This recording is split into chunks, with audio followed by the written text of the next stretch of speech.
د ننګرهار په څلورو ولسوالیو کې د حمزه په نوم داعش ضد عملیات لا هم روان دي. امنیتي مسؤلین د دغه عملیاتو په ترڅ کې د مهمو قومندانانو او بهرنیو جنګیالیو سربېره د داعش سلګونه وسلوالو د وژل کېدو خبر ورکوي. چارواکي وایي تېره ورځ د حمزه عملیاتو په لړ کې هسکې مینې ولسوالۍ کې د بهرنیو ځواکونو د بې پیلوټه الوتکې په تازه برید کې 15 داعش وسلوال وژل شوي او 15 نور یې ټپیان شوي دي. د ننګرهار امنیه قومندانۍ ویان له انعکاس سره په خبرو کې وویل په دغه برید کې داعش وسلوالې ډلې ته د درنې مرګ ژوبلې ترڅنګ ملکي خلکو ته هم تلفات اوښتي دي. تېره ورځ هم د دغه عملیاتو په ترڅ کې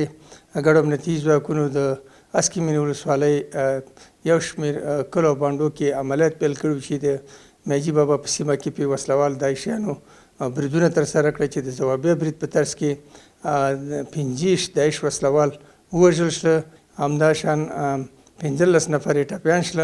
امنیه قومندانۍ ویان وایي دا برید پر یو کور هغه مهال شوی کله چې لومړی د یاد کور څخه پر بهرنیو ځواکونو ډزې شوي. هغه زیاته کړه په دغه برید کې د ښځو او ماشومانو په ګډون 8 تنه ملکي وګړي هم ټپیان شوي دي. یوازې د ننګرهار په لرې پرتو سیمو کې خلک د ناامنیو له امله په ویره کې نه دي، بلکې په مرکز جلال آباد ښار کې هم خلک د ناامنیو د ډېرېدو له امله په ویره کې شپې او ورځې تېروي. دوی وایي امنیتي مسؤلین د ښار د امنیت د ساتلو په برخه کې پاتې راغلي. نور خلک هم داسې دغه شته یاره ورسره موجود ده چې یاره اوس به دلته بم اورېدي دا به کېږي خو الله پاک د نور دغه زموږ ملک کې امنیت راولي او څه ډېرې زیاتې ستونزې دي چې امنیت یې وروره موږ هم خوشحاله یو، عوام هم خوشحاله وي، موږ څه به خطره نه وي، د بمونو خطره به راسه نه وي، یېره به راسه نه وي، خپل مزدورۍ ته به ساز یو، خپل مونځ به اودس به کوو چې راځو وروره بم من خطره به راسه نه وي. پوه شوې چې منزل ځم ګاډۍ په یېره باندې پرېږدو، موږ څوک پکې بم کېنېدي یا پکې څوک بله مسله کېنېدي، پوه شوې یو چا ته یې سپارو. کومه د امنیت نیول شوی هغه د لاس ماډۍ چې هغه بېګا د 200 روپۍ 300 روپۍ ګټي ریډۍ را روانه کړي هغې ته څوک نه پرېږدي. څه به هغه مزدوري وکړي، څه به هغه د خپل پولیس نه بیا زړه ښه شي، زړه بیا په کراره مزدوري وکړي، څه به د حکومت نه، څه به د دولت نه، څه به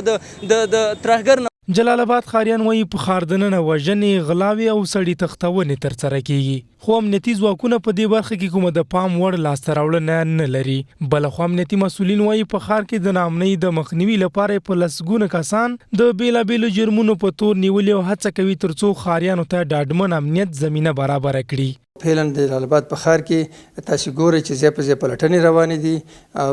څارنه کیږي. کشفي مسؤلین چې هغه د امنیت ملي دي، هغه د پولیسو دي، دغه په شخصي کالو کې او په رسمي کالو کې د جلال آباد په ټولو ناحیو کې توظیف دي، خپل شریدونه لري، روزمره څارنه کوي. په دې وروستیو کې نه یوازې د ننګرهار د لرې پرتو سیمو څخه د مرګ ژوبلو او ناامنیو راپورونه خپرېږي، بلکې په ښار دننه هم د ناامنیو ډېرې پیښې ترسره شوي چې د خبرونو د سر ټکي دي، چې وروستۍ هدفي وژنې ښې بیلګې دي.